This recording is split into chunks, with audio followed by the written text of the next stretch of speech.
¿Qué más? Aquí, en la lucha.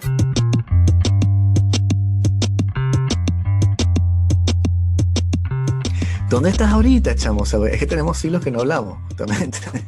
Estoy eh,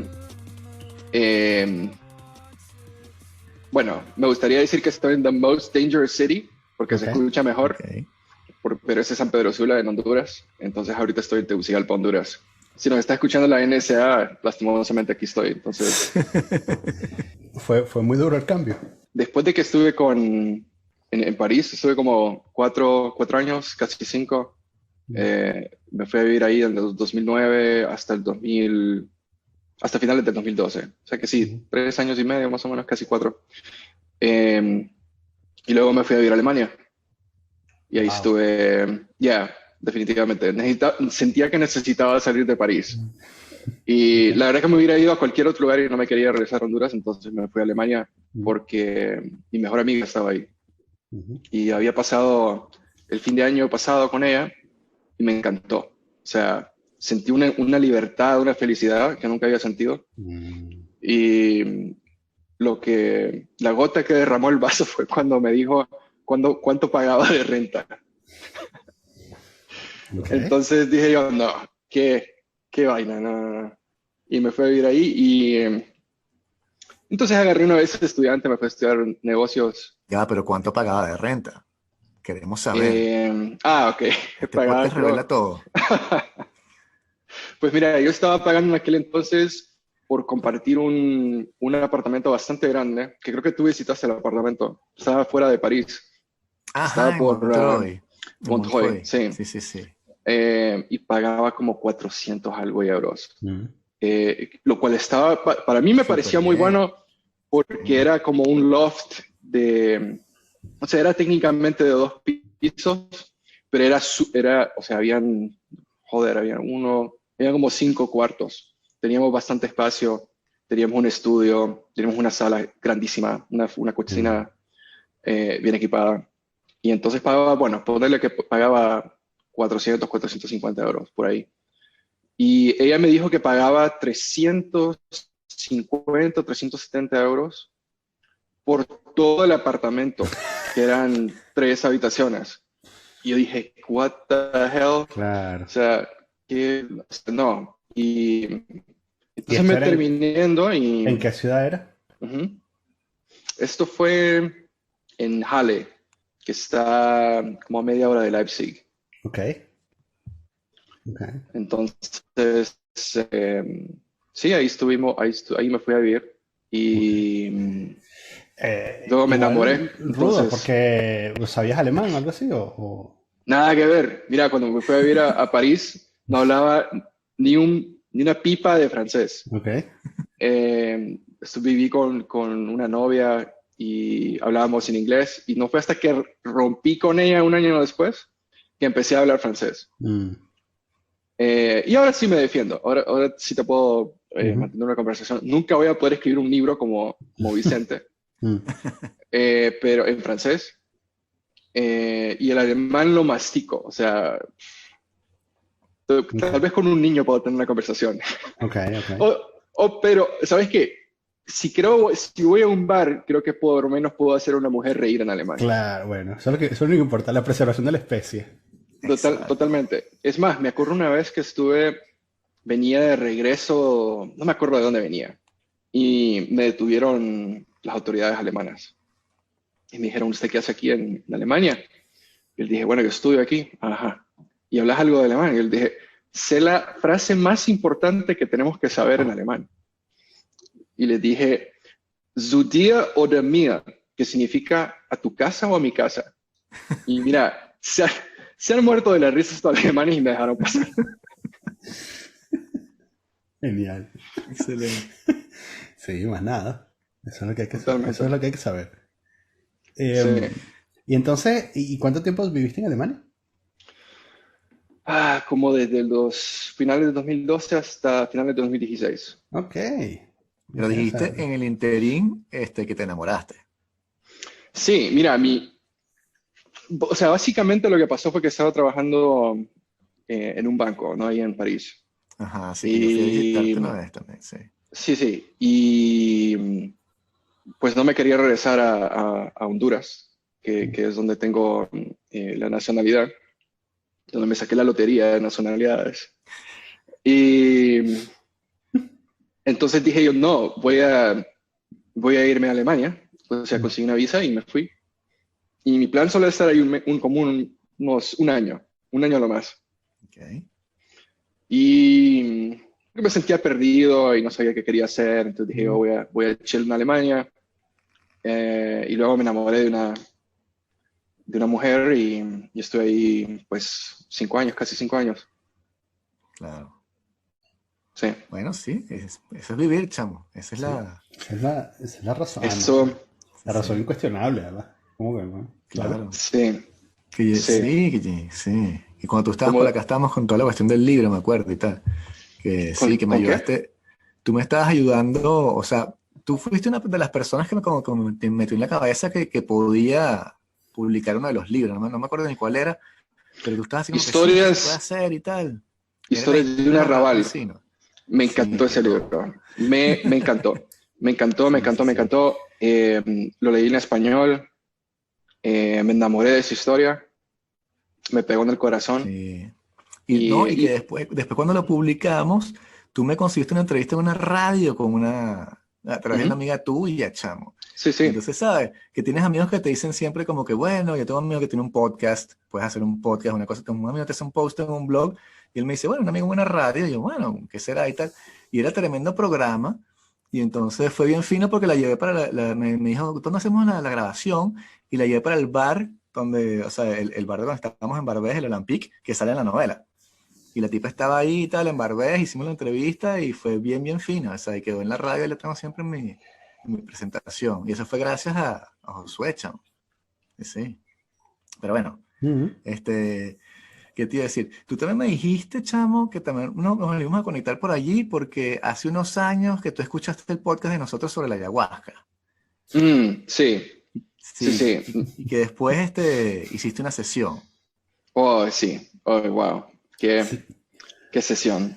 Siguiendo malos Eh, consejos. definitivamente.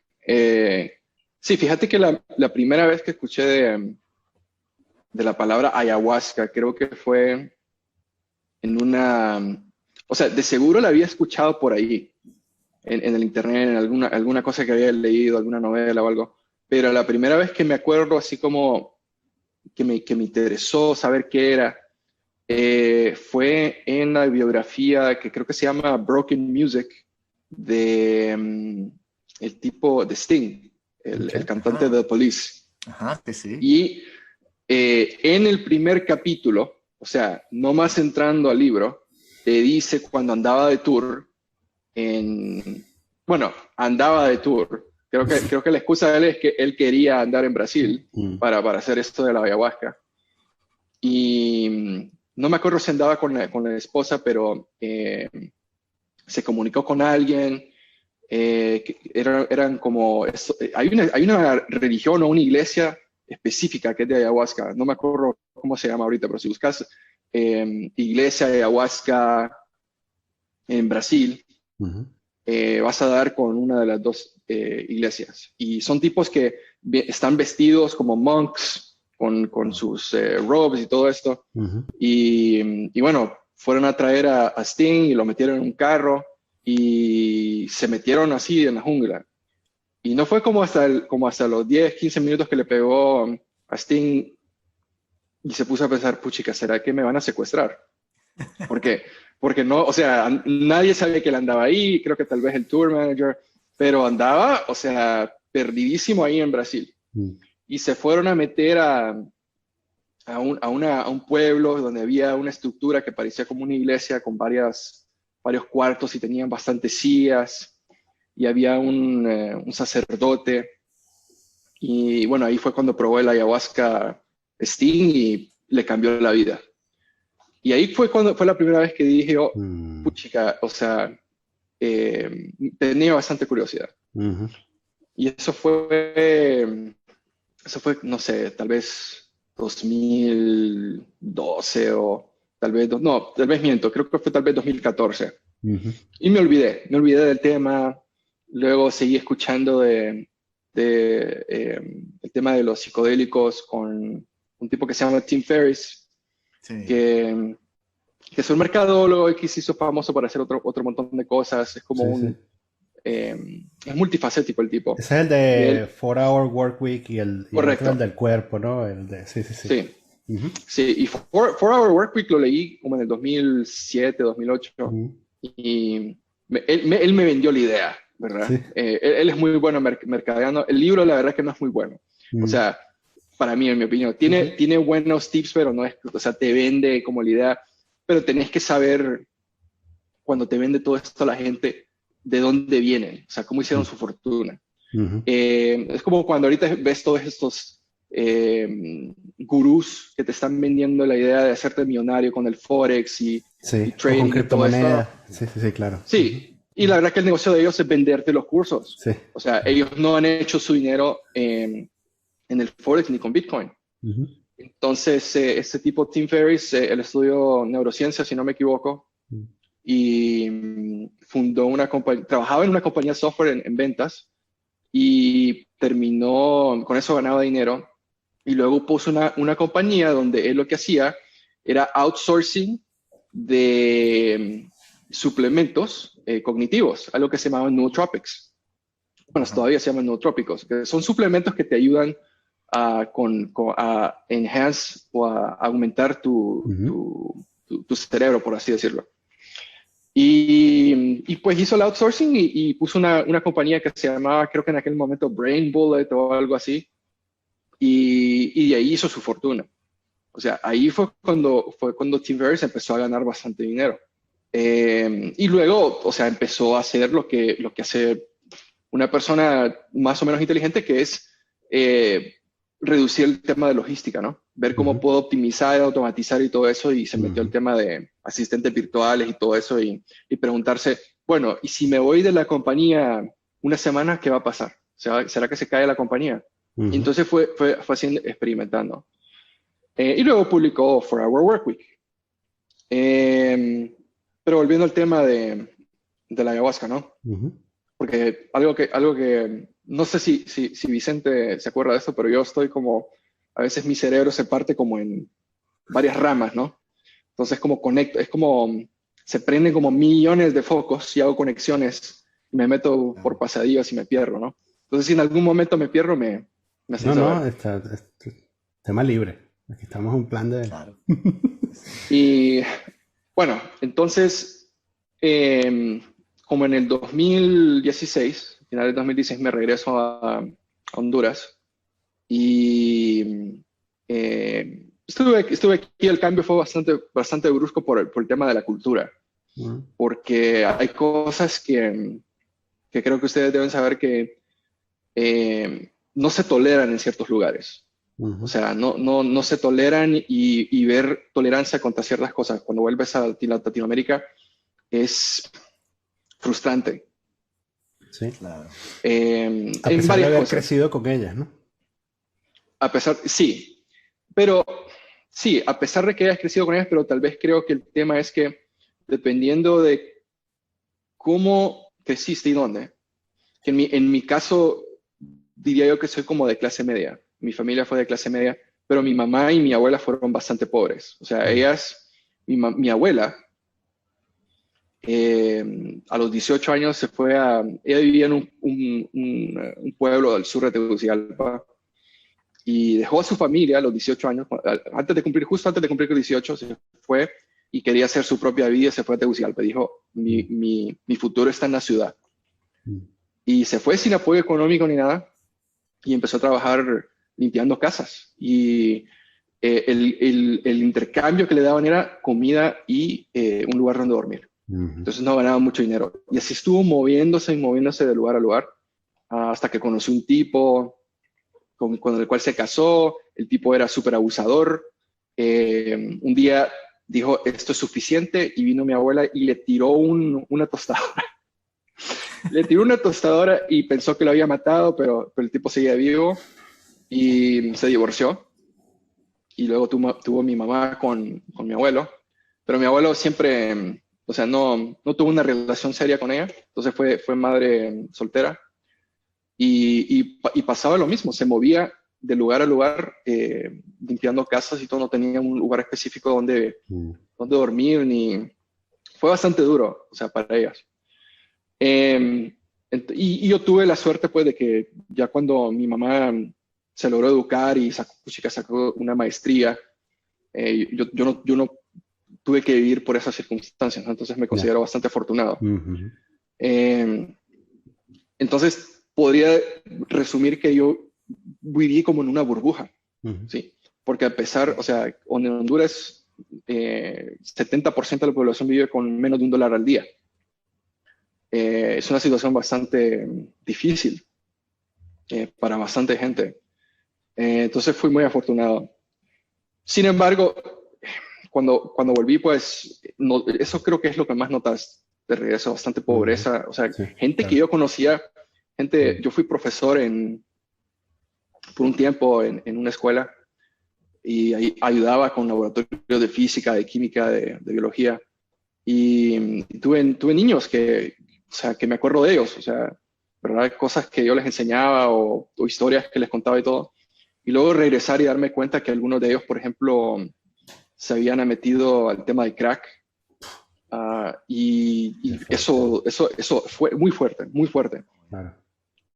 Súper fuerte y saber que eran adictos, o sea, cuando estaban terminando el colegio. Claro. Eso duele bastante. Y esa es gente de clase más o menos media, ¿no? Y hay otras cosas fuertes, ¿no?, que pasan durante el país. Entonces, ese cambio es fuerte, pero eso creo que no es lo que más me afectó. Lo más que me afectó fue el diario vivir, de aceptar cierto comportamiento de la gente, ¿no? Claro. Por ejemplo, cuando vas manejando, qué difícil manejar en Latinoamérica, porque nadie pone la vía, se pasan los carriles, o sea, o sea, algo, ¿sabes qué me frustra bastante? Cuando voy en dos carriles y en Alemania el carril izquierdo es el carril rápido, y el carril derecho es el lento. Y aquí, o sea, se meten en cualquier carril y van a la velocidad que quieren. Entonces, me han dado ganas de ponerme como un LED sign atrás del carro y decir, carril izquierdo, es el rápido, ¿no? Claro. O sea, pasarle a la gente, porque me ha pasado que les pito y no me entienden, o sea, ¿será que está loco el tipo? Y yo estoy como, creo que no me entienden. Esas pequeñas cosas y lidiar con la gente que es súper deshonesta. Una vez estuve en Alemania ayudando a mi hermano a moverse y tenía que ayudarle a abrir una cuenta bancaria. Entonces teníamos un efectivo y el efectivo era de él, pero la idea era meter el efectivo en mi cuenta porque el trámite de abrir la cuenta de él tomaba un par de días. Fuimos al banco y bueno, le dije al cajero, mira, quiero hacer un depósito. Y entonces me mira él, el cajero, indicándole a mi hermano que saque el dinero de la bolsa de él. Y entonces mi hermano abre su book bag, saca el dinero, me lo da. Y el cajero me pregunta, ¿ese dinero es de tu hermano o es tuyo? Y yo le dije, de mi hermano. Y entonces me dijo, no, entonces no puedo deshacer el depósito, porque ese dinero le pertenece a tu hermano. Y yo o sea, me quedé perplejo, y no me dejó hacer la transferencia. Claro. Y el siguiente día cuando volví, o sea, dejé que pasaran un par de días y dije, voy a probar con otro cajero, le habían dicho a los demás colegas y no me dejaron hacer la transferencia.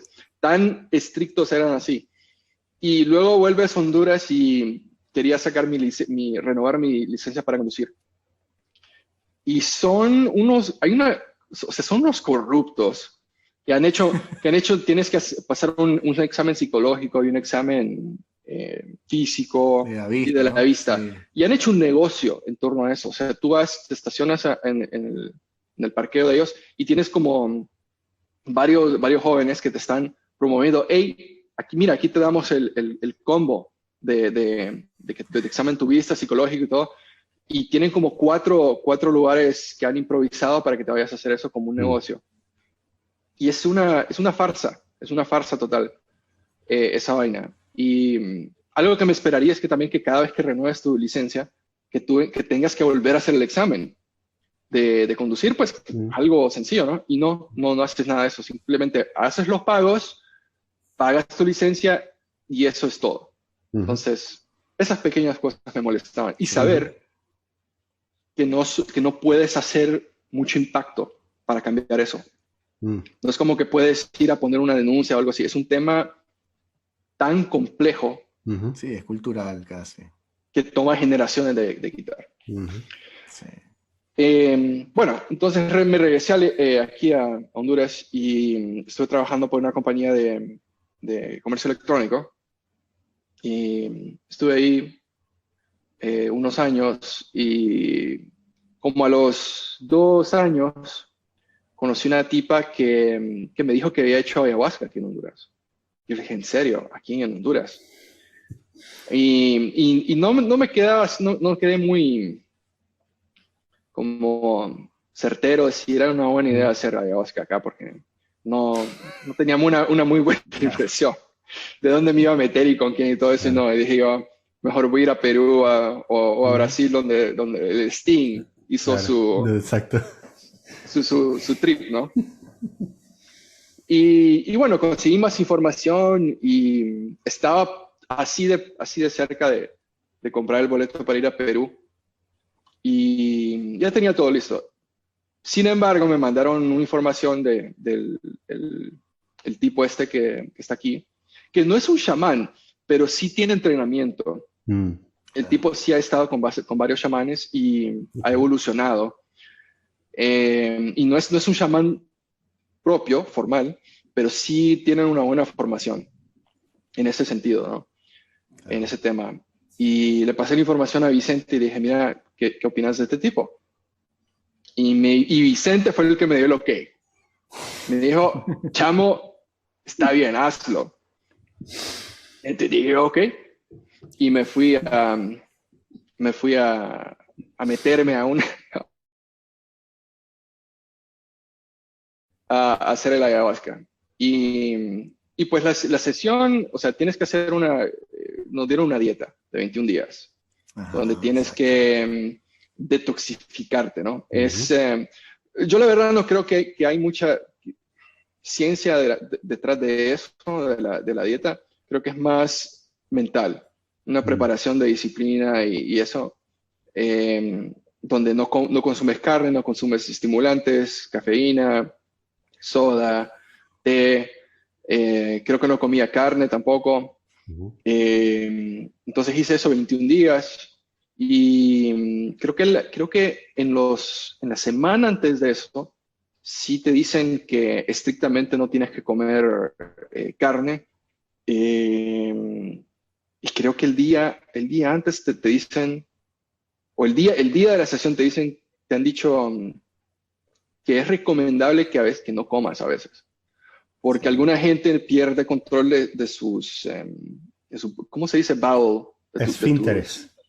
Sí, correcto. Y puedes soltar algo ahí, ¿no? Y dije yo, no, yo no voy a ser el tipo sí, que se va a cagar. que se va a cagar en la sesión, que va a andar chorredito ahí, ¿no? Yo no voy a ser ese tipo. Entonces, yo ya estoy acostumbrado, por varios años he estado haciendo ayuno intermitente. Sí. Y estoy súper acostumbrado donde no como 24 horas, no como 16 horas. Entonces, no pensaba que fuera difícil. Entonces llegamos el día de esta sesión y nos ponen a hacer, creo que es algo que se llama un té mezcal, sí, té mezcal creo que se llama, si no me equivoco, que es como un sauna improvisado. Es un sauna improvisado donde te metes en una tienda, cantas un... ¿Cómo es que sí, cantas un mantra que yo le digo, es bien hippie. O sea, es como que estás kumbayando, kumbaya, pero es diferente, ¿no? Y yo ya había hecho un tema mezcal anteriormente y para mí era horseshit. O sea, era completamente horseshit. Es muy relajante, pero siento que esa experiencia la puedes sacar de una sesión fuerte de sauna. Y bueno, era requerimiento hacer esa vaina para hacer la ayahuasca. Entonces dije, bueno, ni modo. Y entonces hicimos el temazcal, te ponen en una tienda, tienes unas rocas en el centro, estás con varias gente en un círculo, y poco a poco van echando agua encima de las rocas, va saliendo el vapor, y vas haciendo ejercicios de respiración. Que por cierto, si alguna vez uno de ustedes o alguien escuchando hace esto, la clave es bajar tu cabeza para que el aire fresco absorbas el aire fresco de abajo, porque el aire caliente sube. Claro. Entonces, en mi primera experiencia, yo soy alto, o sea, mido 6 pies, 1,83 m, o sea, entonces estaba yo en la cima, o sea, absorbiendo todos esos vapores y yo me mareé y tuve que salir porque mis manos empezaron a entumecer. Y a la segunda sesión pues ya estaba más acostumbrado y simplemente básicamente pones la nariz casi al suelo y sientes el aire fresco y es un alivio esa vaina. Entonces hicimos la sesión y todo esto y entramos en un cuarto improvisado donde habían unos mattresses, unos colchones. Y te recomiendan llevar colchas, almohada, cualquier cosa que te haga sentir cómodo. Había gente que hasta su teddy bear andaba, ¿no? Y creo que éramos pocos hombres. Creo que éramos tal vez cuatro hombres y lo demás eran mujeres. Éramos como unas 20, 25 personas. Y bueno, nos sentaron. Y a todo eso... creo que es importante mencionar que yo sufro de ADD. Entonces, yo por años lo que he andado es un reloj digital que tiene un timer.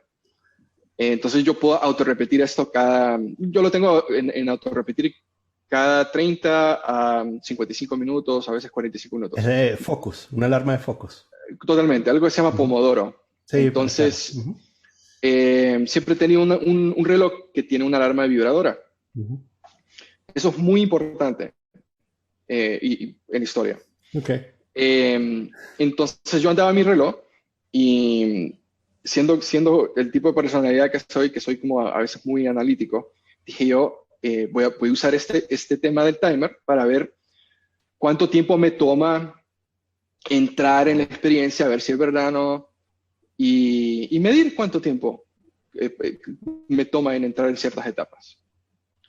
Entonces empezó la sesión, el tipo nos empezó a explicar lo que iba a ocurrir, cómo prepararnos, pero dijo que al final del día, o sea, no te podía revelar qué es la experiencia, que tenés que pasar por la experiencia. Claro. Nadie te puede explicar qué es esto, porque por más que leas de esto, hasta que lo experimentas no vas a entenderlo. O sea, tienes que hacer para entender. Y entonces nos hemos reunido en varias colchones juntos y empezó la sesión, empezaron con un canto. Estaba el tipo el chamán, estaba su esposa, y habían 3 o 4 personas más que estaban como cuidadores, que ellos durante la sesión están asegurándose que todo el mundo esté bien, te están ayudando a levantarte si necesitas ir al baño, hacer alguna necesidad o si necesitas vomitar o te sientes súper mal, ¿no? Entonces hemos empezado la sesión y poco a poco cada persona se fue acercando al chamán y fue bebiendo de este pequeño bowl. ¿Cómo dices bowl en español? Una totumita así chiquitita. Un recipiente. Un recipiente. Un recipiente pequeño. Y habían 2 recipientes. Habían 2 tipos de recipientes. Uno pequeñito y otro más grande, ¿no? Y todas estas personas que pasaron tomaron del pequeño. Y al lado había otro recipiente de plástico y que tenía varios galones de la mezcla de la ayahuasca, ¿no? Porque a él se le habían enviado de Perú. Y entonces todo el mundo empezó a tomar, tal vez pasó una media hora no se escuchaba nada. No, o sea, no, pensé como que esto era pura mentira. ¿Tú tomaste del grande o del chiquito? Ah, sí. Entonces el tipo me vio y dijo, no, a vos te toca tomar de la grande. Entonces me cambió el recipiente y me sirvió o sea, era una sopa entera esta vaina. Y me dijo, tómate esto, pero te lo terminas todo y tal vez te doy un poquito más. Presumiblemente todo el proceso anterior del sauna, o sea, yo imagino que puede ser para liberar impurezas, pero también para deshidratarte un poco, ¿no? Como para que absorbas como una esponja lo que te vas a tomar, ¿no? Sí, correcto. Y creo que dentro de eso entra la parte de la dieta. Yo la manera en que lo veo es que entre más desconcentrado esté tu cuerpo, en el sentido de que si no has comido nada, tu sangre está arriba en el cerebro, ¿no? No está en la parte digestiva. Que es la razón por la que la gente hace ayuno intermitente, porque es muy común que la gente después de que almuerce al mediodía sientas ese bajón, ¿no? Y que sientas que quieres dormir y todo eso. Y eso es porque la sangre se ha bajado de tu cerebro y se concentra en tus procesos digestivos. Sí. Entonces me imagino que sí, eso es parte del proceso y por eso haces la dieta, no, tratas de no comer el día de la ayahuasca, el día de la sesión. Y sí, el deshidratamiento creo que debe ayudar en absorber todo eso. Entonces, bueno, me dio el recipiente, lo bebí y pensaba que iba a saber bastante mal. Pero la verdad que sabía como un té fermentado. O sea, parecía que estaba tomando lodo, porque era una vaina que es como entre anaranjada y café. Pero fíjate que no, el sabor no estaba tan malo, era un poco agrio, pero era como tomar un té fermentado. Y entonces puse mi timer, a ver cuánto, creo que lo puse en rango de 45 a 55 minutos. Okay. Y tiene una alarma vibradora, entonces no iba a molestar a los demás. Y entonces me puse a esperar, me relajé y poco a poco empezó gente a gemir. Eso fue lo primero que noté. Empezó gente a gemir. Al principio fue muy bajo, luego se puso más fuerte. Y de repente apagaron las luces. Ya todo el mundo había bebido. Apagaron las luces y yo estaba viendo el techo. Y esto era como una choza, ¿no? Entonces, habían ciertos como gaps o como hoyos en el techo. Entonces podías ver parte de los árboles, podías ver parte del cielo. Y bueno, yo esperando dije, no, esto es una basura. Esto es pura mentira. Pagué todo este dinero. Le voy a contar esta historia a mis amigos y después de que les diga cuánto pagué, me van a decir qué tan imbécil que fui, ¿no? Mira, idiota, que te fuiste a meter con los hippies en medio de esto, y solo para escuchar a gente gemir y vomitar. O sea, no. Qué buena experiencia, ¿no? Pagar para escuchar gente gemir y vomitar, ¿no? Y llorar. Y estar aguantándolos 5 horas. Y se van a estar riendo de mí. Dije yo, qué mal. Y mira, de repente empiezo a ver que el cielo pareciera como que estuviera lloviendo, cenizas o no sé si te acuerdas de esa escena en Batman Begins, donde hay un montón de murciélagos que pasan en el cielo, ¿no? Y sentía como que estaba lloviendo murciélagos, ¿no? Wow. Y yo dije, qué vaina, güey. O sea, ya me empezó a pegar esta vaina, dije yo. Y entonces dije, ok, I'm tripping, ya estoy como en esta vaina. Y poco a poco fui como entrando como entre un sueño y la realidad. Y seguía viendo esta lluvia, ¿no? Empezaron unos cantos, más gente gimiendo, pero intensamente, como que estaban teniendo orgasmos, gente llorando, bastantes mujeres llorando y bastantes mujeres gimiendo.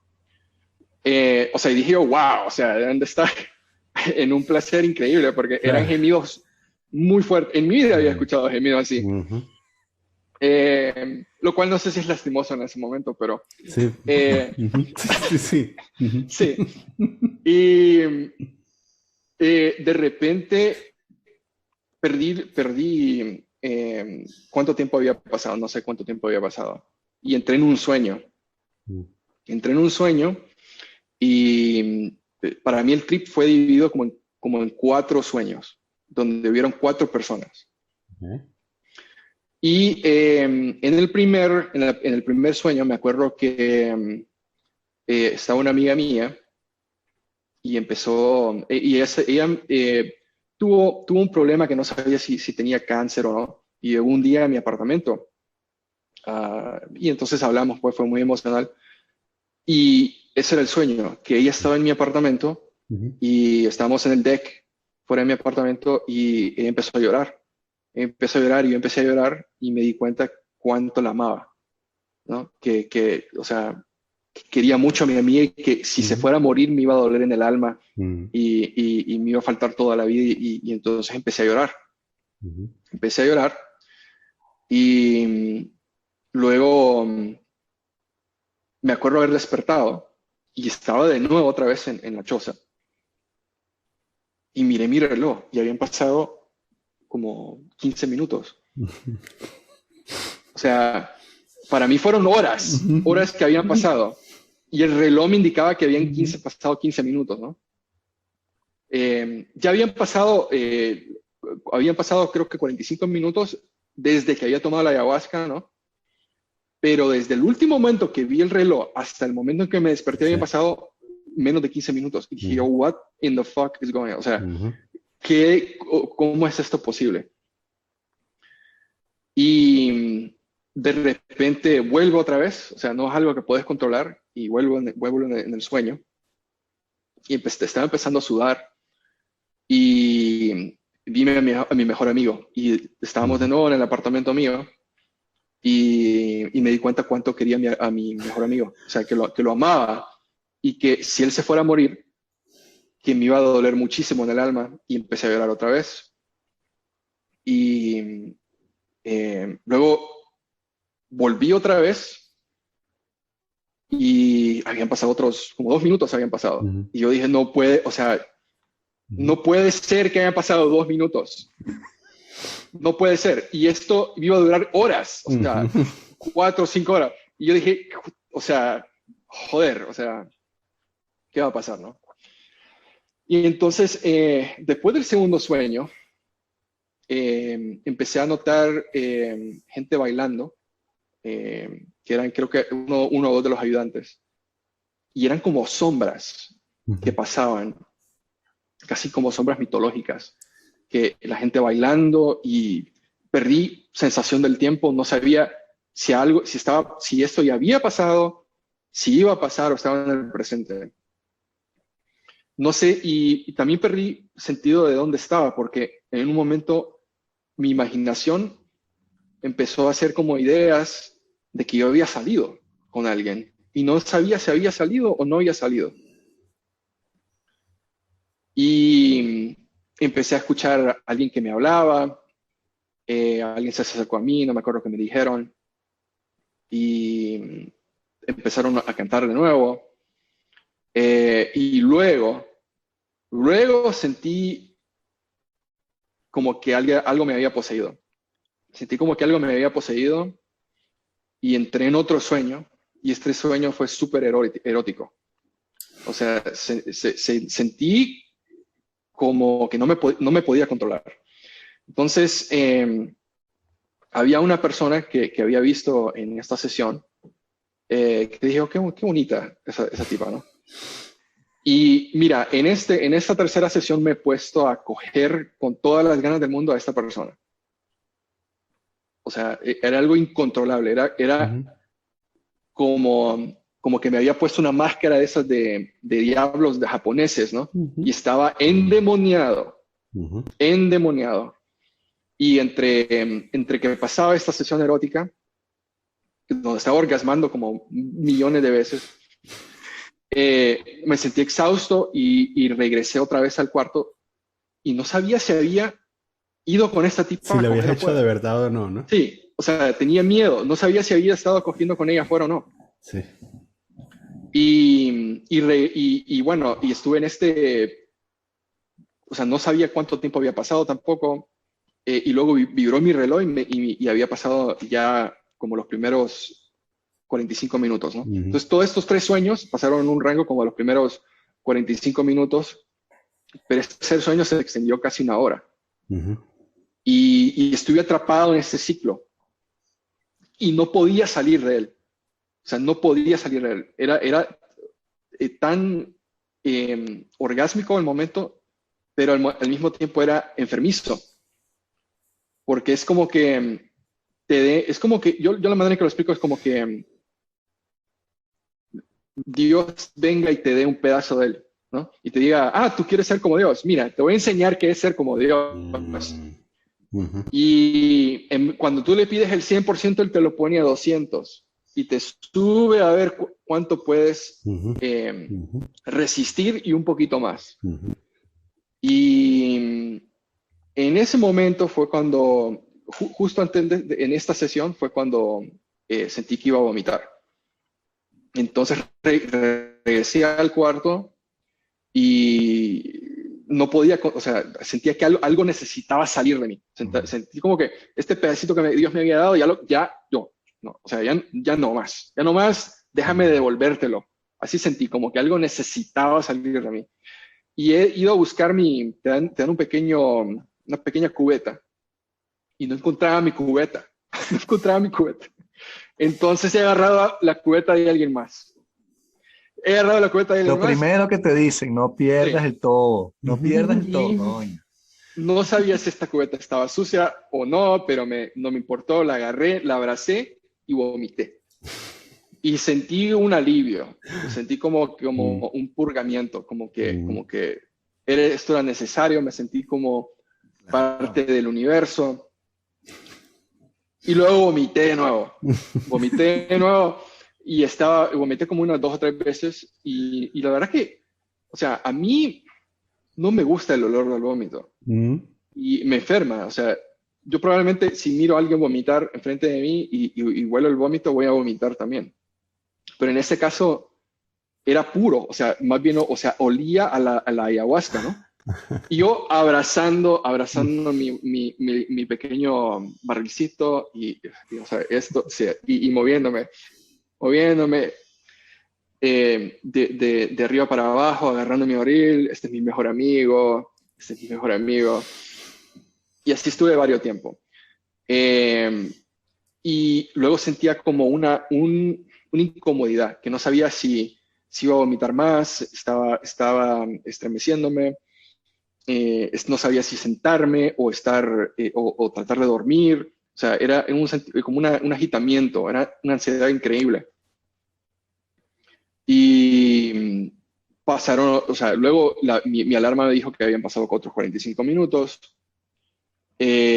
Seguí estremeciéndome, traté de dormir, no podía dormir, tenía miedo de dormir.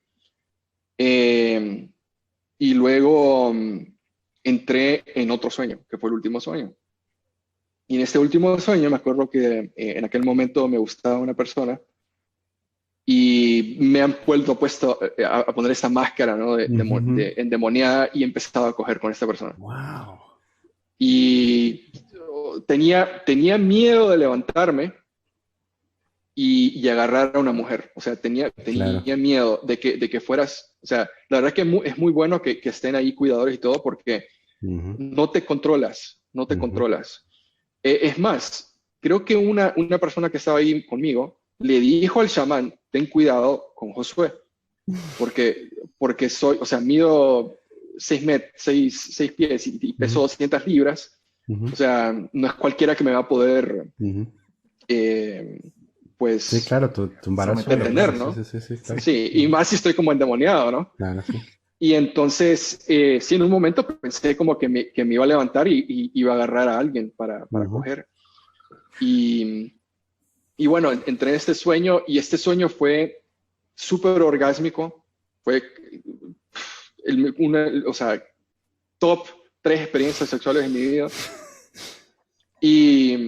Pero fue insoportable. Fue insoportable porque ya después de que había estado en tanto placer, ya quería salir de ese ciclo. O sea, estaba enfermo de eso. Y no podía. No podía. Estás en este ciclo y tenés que... Es como cuando te metes en los roller coasters, ¿no? Y... Montaña rusa. Sí. Sí, en la montaña rusa, y tienes que dejar que termine la montaña rusa. Y así me sentí. Y estuve ahí otros 45 minutos hasta que vibró mi reloj. A todo esto ya habían pasado creo que 3, 4 horas. Y luego de esto volví a la choza, al cuarto, y sentía como una paz, ¿no? Como que poco a poco lo que había experimentado estaba como bajando, ¿no? Y siempre estaba como un poco como high de todo esto que había vivido y tratando de comprender la experiencia, porque no, o sea, es tratar de ponerle lógica a algo que no tiene lógica. Claro. Porque estás tratando de ver cómo demonios es que esto pasó en 15 minutos, cómo es que esto tomó 2 minutos.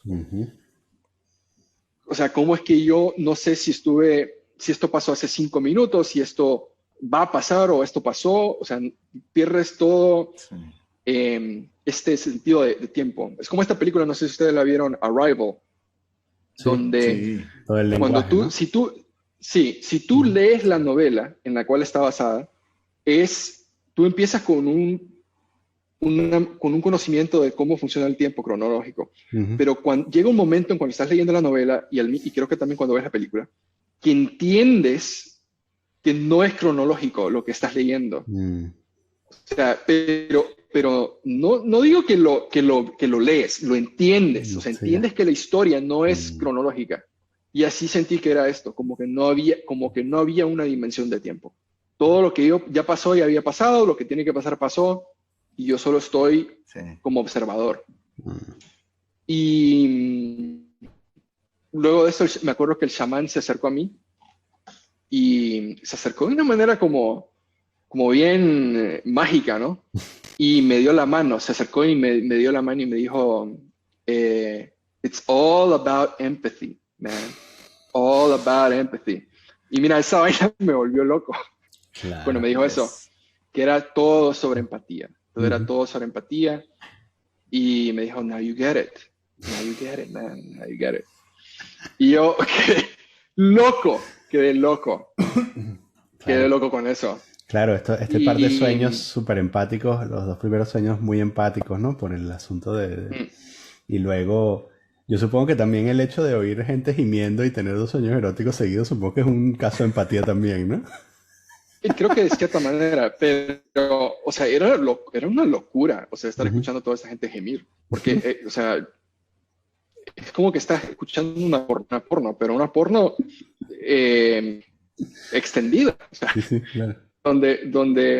Y está gente llorando también, bastante gente llorando, gente muy, muy emocional. Había gente que perdió control, tuvo que ser sacada. Y bueno, luego en luces y nadie decía nada. Nadie decía nada y todos estábamos como analizando lo que había acabado de pasar. Y yo no me pude contener y yo dije, what the fuck? O sea, y todo el mundo se empezó a reír y además me quedó viendo, ¿no? Claro. Yo dije, what the fuck, ¿por qué no me dijeron de esto? ¿Por qué no me dijeron? ¿Por qué no me explicaron? Y la gente riéndose. Claro. Y luego tuvimos una conversación con el chamán y me dijo, bueno, yo lo que quiero, a quienes quiero escuchar primero es a Josué, ¿no? Que nos cuente todo. Y yo la manera en que se lo expliqué es que me sentía agradecido de lo que había ocurrido, ¿no? Porque es como, te vuelvo a explicar, es como que tú quieras sentirte como Dios, omnipotente, por decirlo así, no como necesariamente como Dios, pero omnipotente, y te digan, ok, está bien, vamos a ver cuánto aguantás, pero vamos a subirle, ¿no? Al Ujú. 200%. Y ya cuando te das cuenta que es demasiado, como que abriste la caja de Pandora, querés devolverlo. Querés devolverlo porque es demasiado, ¿no? Te vas a morir con tanto en la cabeza. Porque es como que pasas por el espectro de todos los sentimientos humanos. Desde lo peor que te puedas sentir, lo más emocional, lo más triste, hasta lo más erótico y placentero que puedas experimentar. Pasas por todo ese rango en todos sus extremos. Y eso creo que es la experiencia humana, ¿no? Que pasa de diario a diario, que pasan por años, que tienes estos bajones, tienes estos altos, pero vivirlos en un par de horas, todos esos extremos, te da un sentido de balance. Y ahí es cuando ese vacío que creo que muchos de nosotros tenemos o sentimos, que a veces toma el amor de una persona o hay personas que llenan ese vacío con drogas y alcohol. Mm. Ese vacío que sientes te lo llena esta experiencia, porque es como, de nuevo, es como que Dios te dio ese pedacito y te enseña, mira Josué, esta es la mejor versión de Josué, esta es la mejor versión tuya, este es el potencial que tienes, ¿ok? Entonces déjame mostrarte cuál es tu mejor versión para que entiendas cómo te puedes sentir y qué tan hermosa puede ser la vida. Mm. Entonces esa fue mi experiencia con ayahuasca. Mm. Súper Wow. interesante, pana, sí, sí. Eh, Porque, o sea, para mí también lo que es muy interesante y revelador, si se quiere, porque ya ni siquiera es fruto de interés, es lo que comentabas de la forma en la cual ese tipo de experiencias te desfiguran el concepto del tiempo. Mm. Y te das cuenta justamente de eso, ¿no? De que uno piensa en esas temporalidades de pasado, presente y futuro, que bueno, hay muchos filósofos que pensaban diferentemente, pero o sea, cuando tú creces en el mundo, tienes esa impresión de que eso es así, no hay forma de pasar de otra manera, y que los juicios y los valores de la sociedad son los que son y son los mejores posibles, y tienes que atenerte a ellos, ¿no?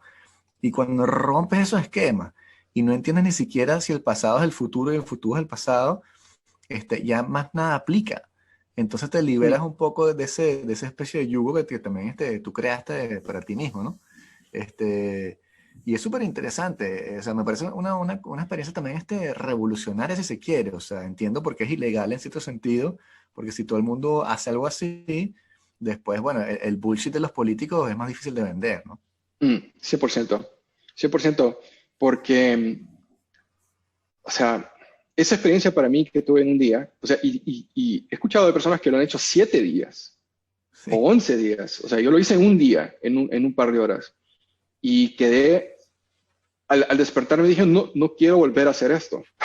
No quiero volver a pasar esto. Pero sin embargo, después de un par de días, me di cuenta por qué la gente busca estas experiencias después de una primera vez. mm. Eh, y ese sentimiento de agradecimiento, esa empatía extrema me duró varios meses. O sea, me duró como de 4 o 5 meses. Esto fue como claro. fue creo que el 25 de enero del año pasado. Y tuvo sus momentos de highs, ¿no? Fue como un sentimiento elevado de, de, de, de balance y de sentirte bien, no sentir estrés. Y luego como en el quinto mes ya se empezó a bajar, ya me sentí más normal. Sin embargo, cada vez que me sentía mal o que sentía como que iba a perder un poco el balance, simplemente me acordaba del momento en que estuve en la sesión Claro. y eso me devolvía a esta experiencia, me daba un poquito de esa experiencia, ¿no? Entonces esa experiencia siempre se queda contigo. Dicho esto, sin embargo, después de todo lo que he leído, creo que hay personas que no deberían de ser psicodélicos o participar en la ayahuasca, Ajá. porque conozco una persona que no cambió, o sea, cambió para mal, creo. Que lo hizo y cambió, quieres decir. Sí, lo hizo y cambió. Ok. Y yo no soy la primera persona que ha tenido, que ha notado esto, ¿no? Mm. Ok. Y cuando tú lees la ciencia detrás de los psicodélicos y de la ayahuasca en específico, de DMT, Sí. te das cuenta que personas que tienen algún potencial a ser esquizofrénicas o que vienen de alguna familia esquizofrénica, Mm. pueden despertar esos rasgos Ujú. Claro. y potenciarlos antes de que sea tiempo. Y los activan. ¿Y Mm. tu amigo cambió cómo? O sea, ¿cómo te diste cuenta del cambio? Mira, en mi caso, con esta persona, fue más como que se comportó de una manera como casi bipolar. Ajá, wow. Mm. Fue un cambio bien brusco, ¿no? O sea, pasaron ciertos meses y luego este cambio ocurrió y me quedé como con la duda, ¿será que simplemente esta persona es así, no? ¿Será que yo malinterpreté algunas cosas? Eh, y luego, poco a poco me di dando cuenta de otras personas que tuvieron el mismo sentimiento. Una de ellas quedó como, no, esta persona cambió totalmente, ¿no? Pero para mal. En mi caso, para mí fue una experiencia muy buena, muy buena, muy terapéutica. Y como te vuelvo a decir, tengo este sentimiento de agradecimiento por haber pasado por esto, porque te enseña a tener más empatía por la gente. Te das cuenta de qué tan egoísta puede ser a veces. Sí. Y a veces el egoísmo es muy bueno, porque tienes tus sueños, ¿no? que quieres cumplir y tienes que trabajar duro, lastimosamente. O sea, me acuerdo una vez que una de mis bandas favoritas es Nine Inch Nails, y una vez conseguí el correo de uno de los programadores de la banda y le escribí, ¿qué toma para ser músico, no? Y el tipo me respondió, mira, tenés que tener tu trabajo para pagar las facturas, ¿no? Las bills. Mm. Y después de tu trabajo, tienes que estar 8 horas o más trabajando en tu música. O sea que despídete de tu vida social. Y eso, multiplícalo por los próximos 10 años. Y eso es lo que toma ser músico. Y eso es lo que sentí, pues, que aunque sí tienes que ser egoísta, tienes que apreciar también todo lo fuera de tus sueños, ¿no? O sea, la gente que está cerca alrededor tuyo, la gente que te aprecia, la gente que de verdad te conoce, tus amigos, ciertos familiares. Inclusive ser más empático con la gente, porque la verdad que cuando volví a Honduras y ves todo el montón de crimen y la gente pobre y todo esto, tú podrías ser esa persona en diferentes circunstancias. Yo me acuerdo una vez en París que había un tipo que vivía en el metro que parecía como que este tipo lo habían sacado de una película de David Lynch. Y o sea, el tipo era blanco, pero tenía la cara llena de sucio, estaba en ropas rotas y todo, y andaba caminando por la calle. Y me acuerdo que lo vi un día a los ojos y él me quedó viendo. Y me quedé pensando, ese podría ser yo. Sí, claro. Sí. Tú y yo somos la misma persona, básicamente. Sí, es más, hay un cuento que me encanta que se llama El huevo, The Egg. Lo escribió el tipo que escribió The Martian. Ajá. No sé si vieron la película. Sí. No les quiero arruinar la historia, entonces les sugiero que lean esa historia, The Egg. Okay. Creo que se llama Andy Weir. Sí, ese mismo es, Andy Weir. Sí, y tiene esa historia. Es una historia corta, pero es como esta experiencia de la ayahuasca, en el sentido de que te hace entender que todos somos uno. Okay. ¿No? Todos somos uno. Sí. No, y había otra cosa ahí que te iba a comentar, para ver cómo la has vivido tú, pero tenía la impresión de que hay como un proceso hasta fisiológico, que tú lo mencionabas, como que la ayahuasca va trabajando en tu cuerpo y va como agarrando las partes que están en tensión, que están como acumulando todo este estrés o todas estas ideas negativas, físicamente hablando, como que agarra eso y lo convierte en materia y después te hace expulsarlo. Entonces, Sí, o lo vomitas o vas al baño, qué sé yo, pero llega un punto después de la experiencia que te sientes más relajado también físicamente y mentalmente. Y es como si hubiese esa sincronía de que la ayahuasca fue como materia, como líquido pasando por tu sistema digestivo y Mm. como cosa espiritual de la mente, buscando también y sintetizando las dos y creando una bola que va a salir, ¿no? sí. Es como tomar un antidepresivo. Eh, y si ustedes han visto esta película con esta película con el tipo Bradley Cooper, ¿cómo es que se llama? Limitless. Sí, Limitless, Ujú. sí, que está De Niro, creo, ¿no? Al final de la película, y aquí viene el spoiler, ¿verdad? Por si no han visto la película, el tipo encuentra una manera de sintetizarlo internamente. O sea, Ujú. que él ya no tiene que seguir tomando la píldora, ¿no? Ujú. Para activar sus propiedades. Y siento que la ayahuasca es algo así. Tú Mm. tomas esta poción Sí. y tu cuerpo la absorbe Mm. y todos los procesos químicos y biológicos que causan la depresión, que tienen eso, o sea, ahorita no me acuerdo de toda la ciencia, pero tiene que ver con tus niveles de serotonina, tiene que ver con algo que se llaman stressors en tu ambiente, que activan ciertas proteínas o llaman a la falta de esta proteína, ¿no? Ujú. Hay muchos estudios que dicen que la depresión es causa de inflamación en tu cuerpo, por eso es que recomiendan bastante el ejercicio. Hay un buen libro que se llama Spark, de un tipo que se llama John Ratey, Ratey. El tipo es médico y él te explica toda la ciencia detrás de eso, cómo el ejercicio cambia tu neuroquímica. Química, ajá. Entonces, Ajá. siento que la ayahuasca, todos estas propiedades que tú agarras el ejercicio, ¿no? Ujú. De no tener stressors en tu ambiente, eh, te lo da, químicamente y tu cuerpo poco a poco trata de balancear eso y lo sintetiza.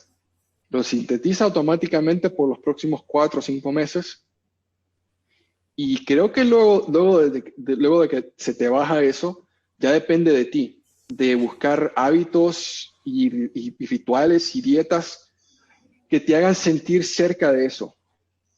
Claro. En mi caso fue hacer más ejercicio, meditar y dormir bastante bien, o sea, dormir lo Mm. suficiente. Son cosas muy básicas que tienes que Mm. cambiar y te hace sentir cerca de esos niveles, ¿no? Mm. Eso creo que es la ayahuasca, o sea, si te pones a buscar todo lo que hacen los psicodélicos, es como un antidepresivo Sí.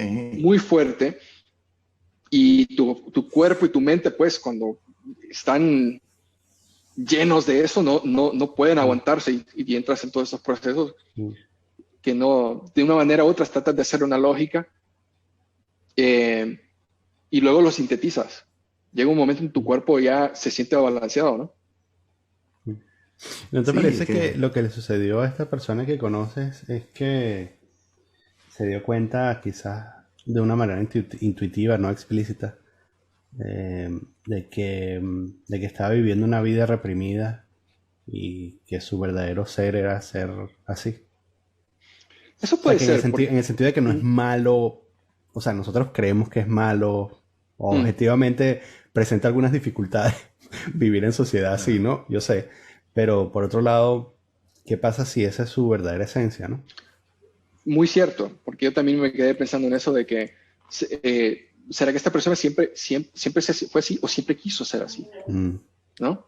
Y descubrió algo, ¿no? Ujú.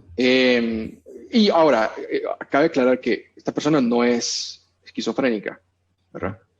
Eh, pero sí, de lo que he leído de la ciencia detrás de psicodélicos, hay personas que tienen esta predisposición para ser esquizofrénicos Mm.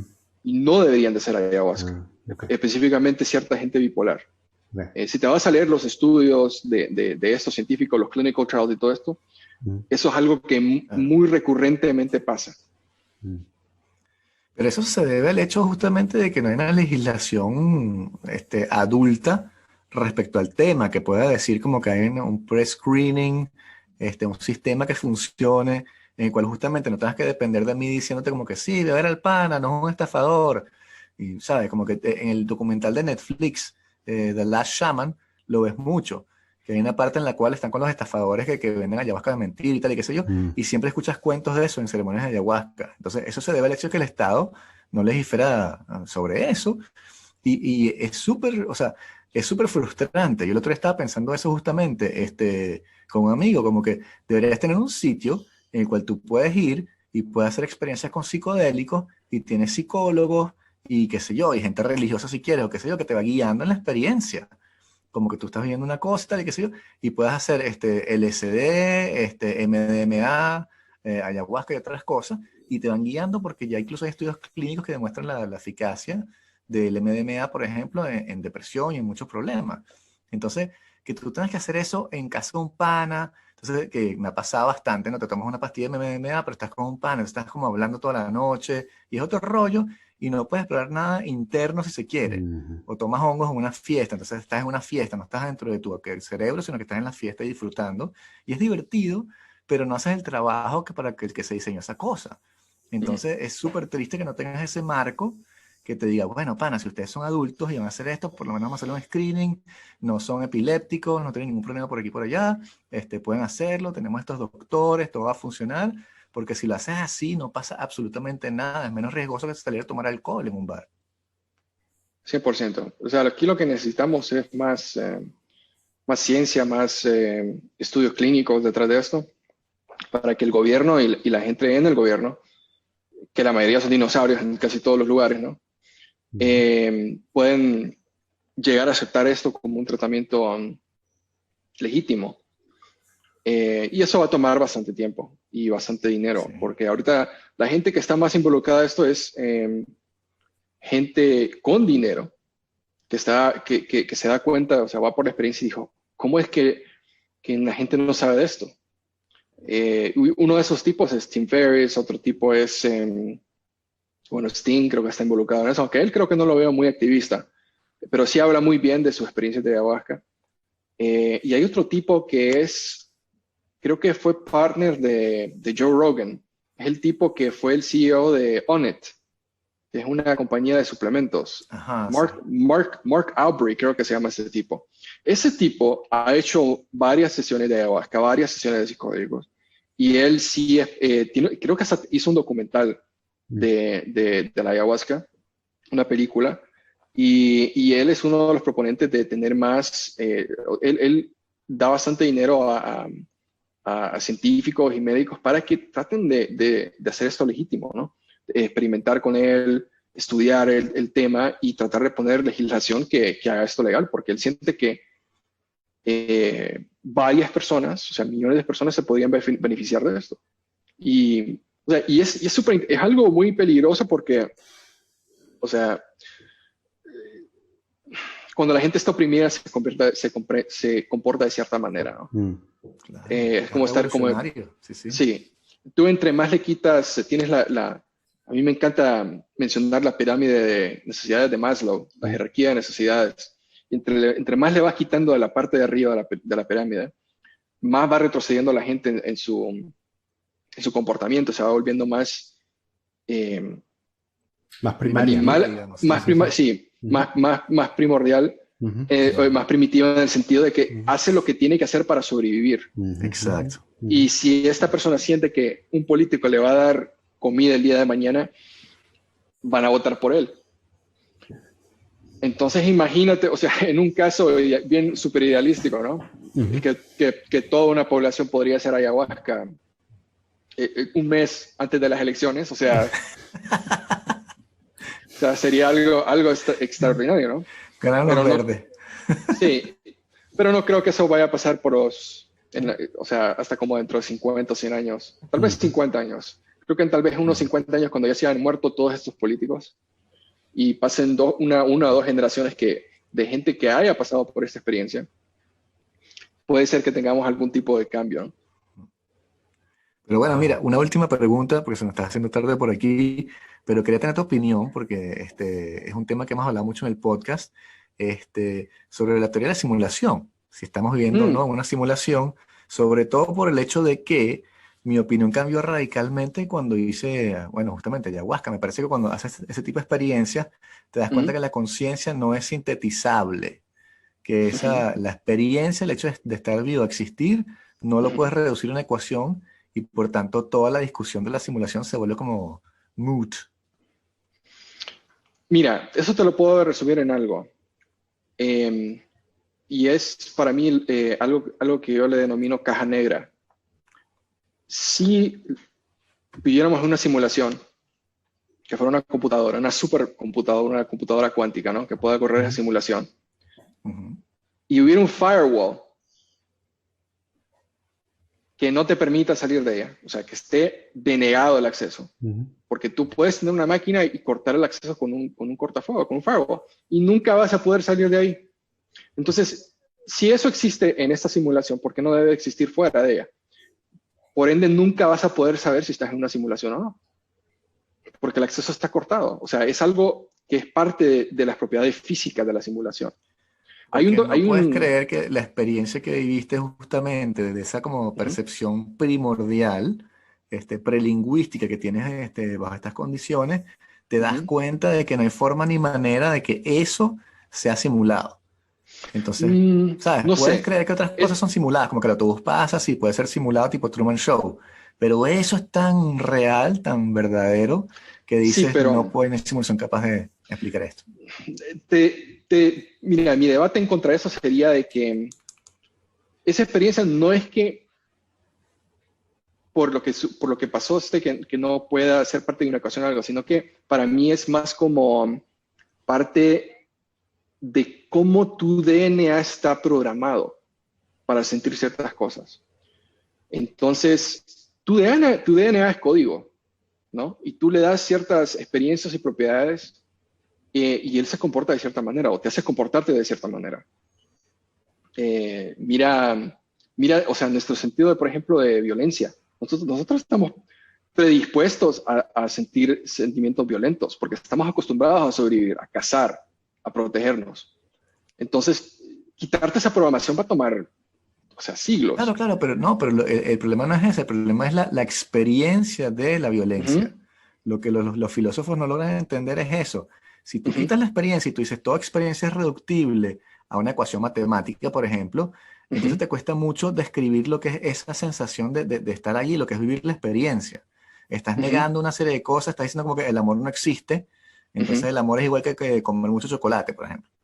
Y ujú. entonces, al estar enamorado, tú te das cuenta de que eso es una aberración y que el amor no es porque la experiencia en sí, puede ser que el efecto químico en tu cabeza sea ese, que tú dices, sí, es compatible, pero la experiencia, o sea, ese es el problema filosófico fundamental de base. ¿Dónde está esa experiencia, esa percepción? Eso no sabemos, no tenemos idea.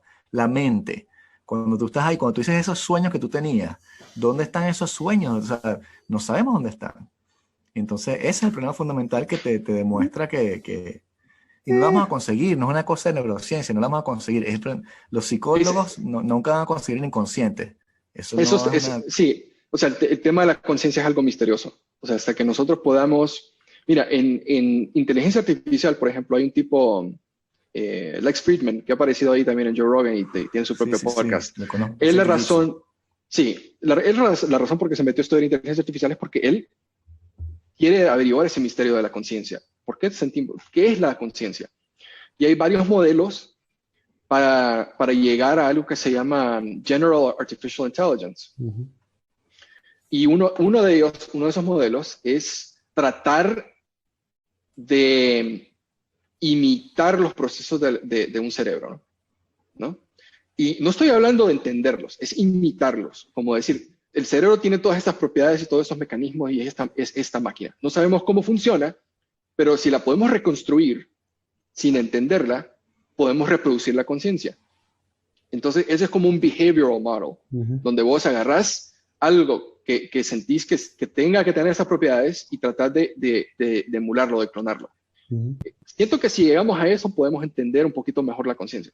Pero llegar a construirla desde cero, o sea, es para mí algo muy, muy difícil. Es como entender, como llegar a saber de dónde viene Dios, ¿no?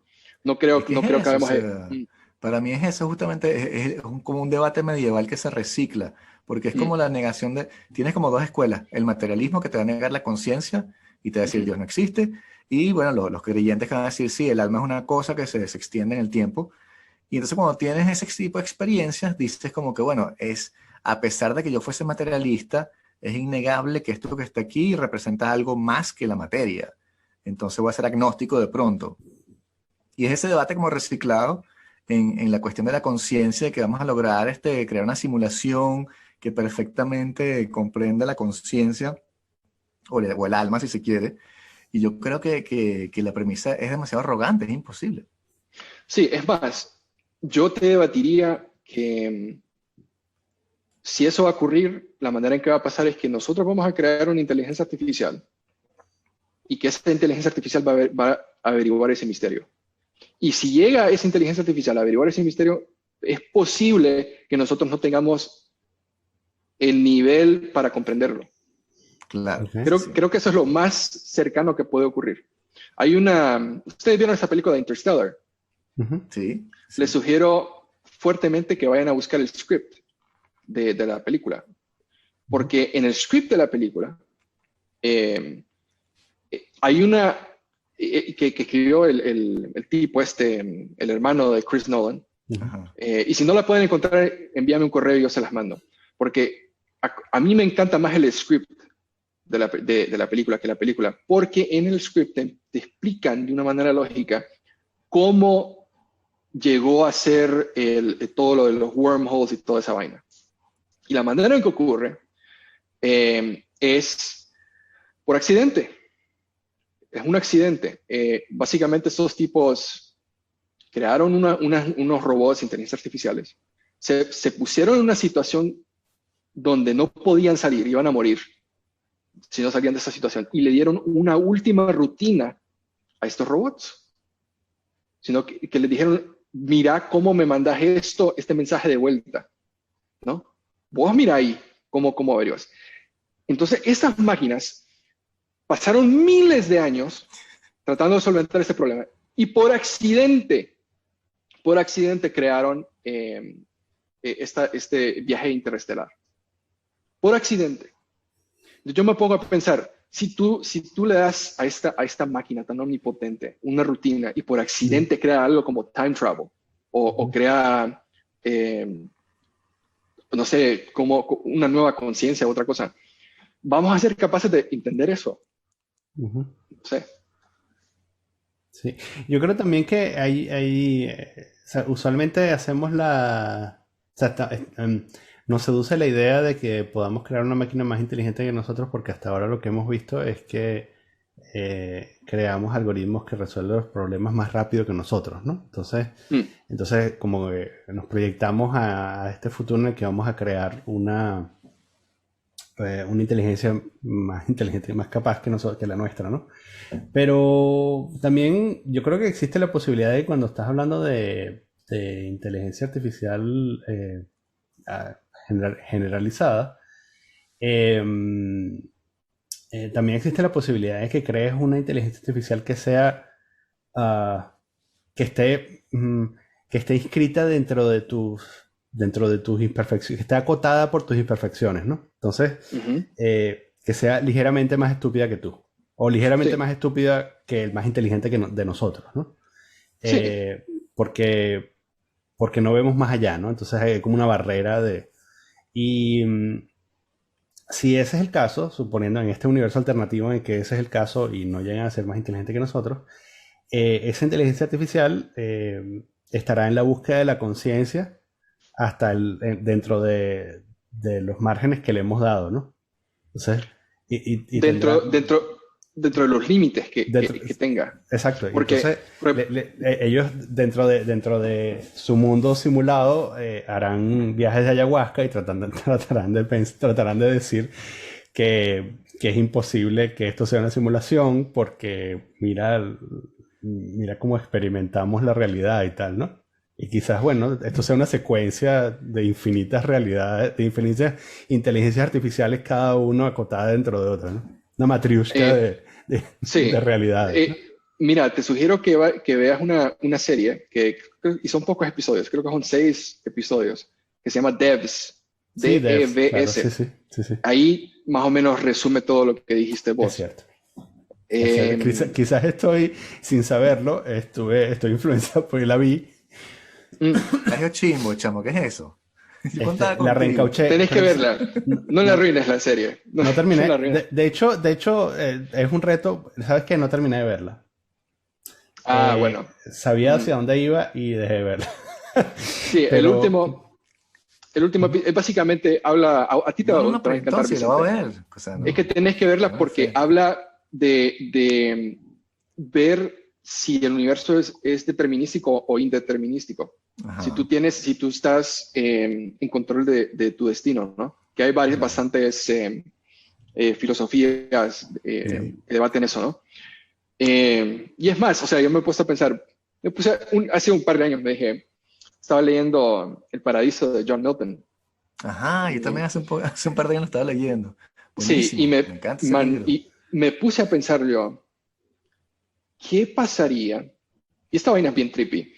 ¿Qué pasaría si Lucifer fue como la primera inteligencia artificial, ¿no? Como que Dios creó a Lucifer, no lo pudo controlar y lo destruyó.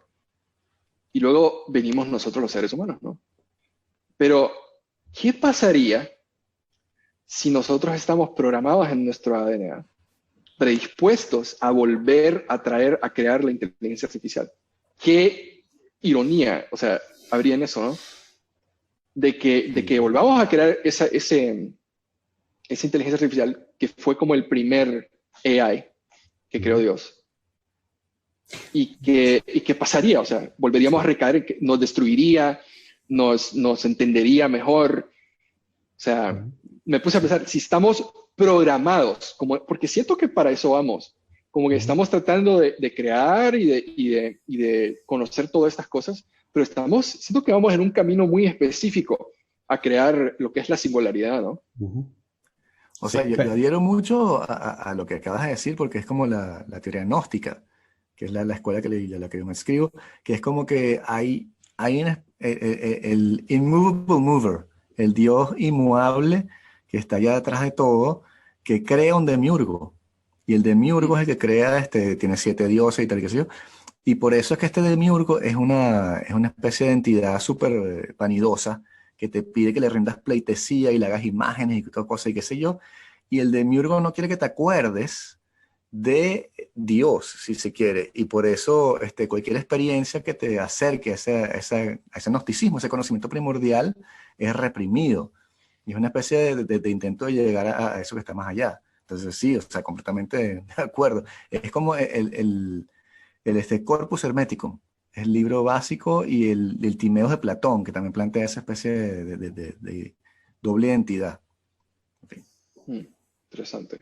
Pero es por la pulsión que tiene el hombre de jugar a Dios, de alcanzar la inmortalidad jugando a ser Dios y tal.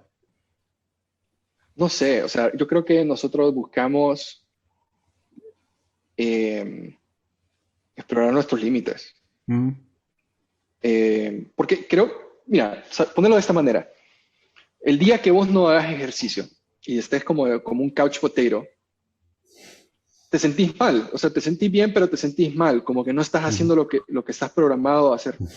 Tu cuerpo fue evolucionando y fue programado por las leyes naturales a moverse, a caminar, a correr, a cazar. Que tus células expandan y agarren oxígeno y agarren energía y expriman energía, ¿no?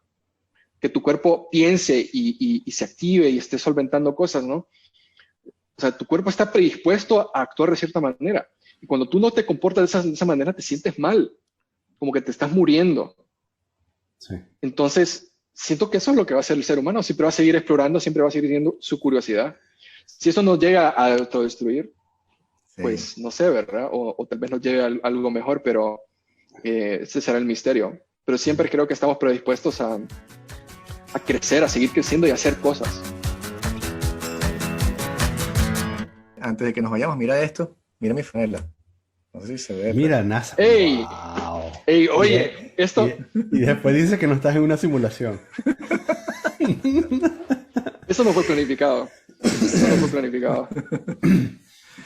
Pero chamo, qué fino tenerte, o sea, ha sido muy buena la conversación. Igual, estimados. Sí, ha estado genial, gracias. Sí, sí, sí. Aquí tengo que hacer un saludo a Hugo Castellanos que nos escribe aquí en el chat que Ajá. Jonathan Nolan es el hermano de Jonathan Christopher Nolan Nolan. y escribió el short story en el que basaron Memento, que, Sí. que es otro viaje sobre la percepción y la memoria humana, ¿no? En el fondo, eso es, bueno, ese es como el tema de Christopher Nolan, ¿no? La percepción. Sí. Sí, a mí me gusta más Jonathan Mm. que Christopher. Y es más, él es el que ha escrito casi todas las películas de él, creo que a excepción de Inception Mm. y tal vez la última ¿Y película que sacó. ¿Viste Tenet? Sí, pero no me gustaron los personajes. Ah, Siento que le faltó corazón a esa película. O sea, no me importaba ninguno de los personajes, pero me encantó el twist. Y spoiler, ¿verdad? Aquí para la gente No, que no, conoce la porque no película. la he visto. no, ya la Ah, vi, ok. la vi, Ah, ya la vi viste, el, ok. la vi Ah, ya el la sábado. viste. Sí. Ok. Sí, me encantó el twist, ¿verdad? Que hacen con que cuando tú viajas en el tiempo, cambia propiedades físicas. O sea, nunca había visto esa perspectiva, donde tú puedas viajar en el tiempo y que otras cosas cambien, ¿no? Otras variables, otras propiedades Claro. físicas. Eso me encantó. Y obviamente los efectos especiales. Pero la película en sí, la historia, creo que pudo haber sido mucho mejor y ya los personajes Sí. no me importaban. Ujú. No me No, importaban. porque es más, tú fuiste la persona que me dijo que viera Primer, que es una de las películas Primer. favoritas de Daniel. Sí, sí. Primer es Sí. excelente. Primer es excelente. Esa película la vi varias veces y la sigo viendo. Y es más, me puse a hacer un diagrama, un timeline de todo. Y es muy grande ese timeline. Sí. O sea, si tú buscas en línea, puedes encontrarlo. Y es un bonito experimento tratar de meterle lógica a cómo funciona Claro. eso, ¿no? Sí. Tratar de conectarlo todo. Aunque a veces se vuelve, en el tema, por ejemplo, de Tenet, y hay otra película que es de universos paralelos, pero no me acuerdo ahorita de ella. Se llama esta película con Ethan Hawke, que está basada en All You Zombies. Ujú, ya. Búscala en línea ahí. ¿Cómo se llama esta Ethan película? Hawke, Sí, Ethan Hawke, Universos paralelos. Time Travel. Se llama Predestination. Predestination. Sí, yo lo vi, pero sí. Sí, si tú tratas de analizar esa película, pierdes. Mm, Porque hay una lógica detrás de esa película que son como universos, puedes tener como universos paralelos, pero el tema que te metes y que fallas en analizar esa película es que es uno de esos closed loop time travel, ¿verdad? ujú. Entonces si tratas de explorar dónde comenzó el loop, pierdes. Ujú.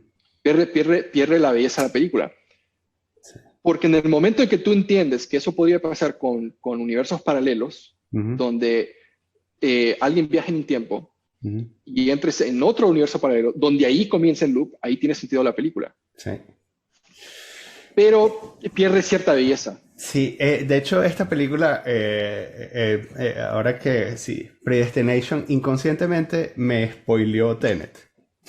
Porque, porque yo dije, pero no me acordaba, gracias, no me acordaba de Predestination, pero sí, porque además en Predestination es súper clara, llega un momento como ya en el segundo acto tú dices, no, aquí lo que está pasando es esto. Y está claro, ¿no? Este tipo, ya sabemos quién es el criminal. Y entonces en Tenet dije, joder, ya. Sí. Ya lo vi. Vicente, ¿tú ya viste Predestination? Predestination no me dice nada, no, que te toca a ver. Ok, no, te toca verla. Es que no te quiero arruinar nada. Pero sí creo que hay un momento donde ocurre un cambio. Okay. Y ese cambio técnicamente se podría explicar en alguien que viaja en un universo paralelo. Que, por cierto, ¿ustedes vieron Dark? No. La serie. Ok, La en Dark, empecé a ver, o sea, vi como seis capítulos, pero pasó algo muy complicada y dije, no, esto está demasiado. me encanta Dark. Y ahí es, Sí. bueno, no le voy a arruinar nada, pero ahí creo que explican muy bien todo esto. Todo esto, o sea, no es que lo explican perfectamente, pero lo ponen en acción de una manera muy buena. Sí. Ok. Bueno. Especialmente en la última, en la tercera season. Y de nuevo, si tratas de analizar la lógica de cómo podría pasar esto, creo que arruinas la apreciación que tenés por la película, porque se vuelve un rompecabezas muy difícil. O sea, tú lo que dices es que lo que sugieres es que debes aceptarlo como viene y ya, sin... ¿Sabes cómo que es? Es como tratar de entender el arte. Es como tratar de agarrarle lógica. ¿Cuál es la lógica de verla en vez de apreciarla? Entonces, cierto que estas películas tienen un arte detrás de ella. Y a mí me ha pasado lastimosamente que entro en este círculo vicioso de tratar de entenderla, de entender cuál es la lógica y cómo podría ocurrir esto. Y creo que, aunque puede llegar a una solución,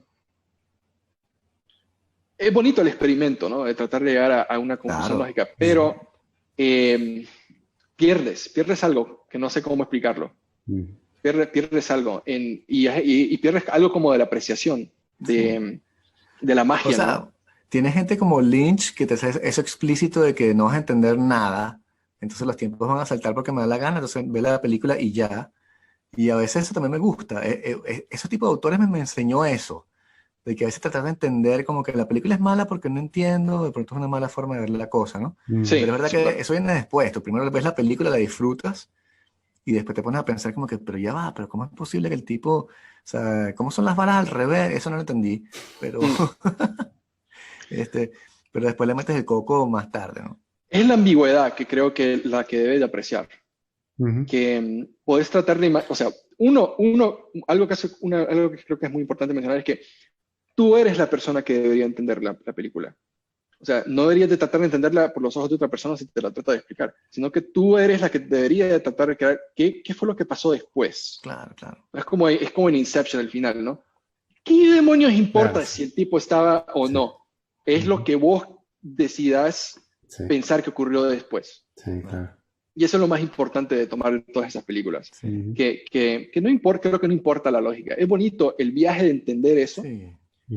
Y es un excelente experimento también creo que ¿cómo se dice sharpen en español? Para Afilar. afilar la mente, ¿no? Pero depende de cada quien, de cómo quiera conectar esos puntos. Gracias, Josh.